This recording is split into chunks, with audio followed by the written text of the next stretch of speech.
Sweet मार्टला जायचं Maharaj. Sweet mart म्हणजे जिथं फक्त गोड मिळतं तिथं जायचं आणि सगळ्यांनी जाऊन बघायचं. ते स्वीट मार्टच्या दुकानामध्ये असं काचामध्ये महाराज एसी थंड एसी लावून असे गोड पदार्थ ठेवलेले असतात. काजू कतली आहे, बर्फी आहे, सोनपापडी आहे, ही आहे, ती आहे. तिथलं सांगायला इथं नाही, इथं माझ्याकडे बघू नका, इथं बालकीला दुकानातलं सांगायला.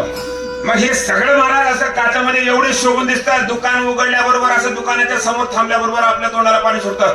काय चांगलं आहे, किती छान आहे, किती छान आहे वाटतं महाराज. आणि तेच छान असणारे गुलाबजामुन ज्या दिवशी आपण पोटात घालू आणि दुसऱ्या दिवशी ज्यावेळेस आपण त्याला बाहेर काढू, पुन्हा त्याच्याकडे आपण फिरून सुद्धा बघत नाही. म्हणजे तेवढे चांगले काचामध्ये शोभणारे गुलाबजामुन ज्याच्याकडे पुन्हा आपल्याला बघावं सुद्धा वाटत नाही.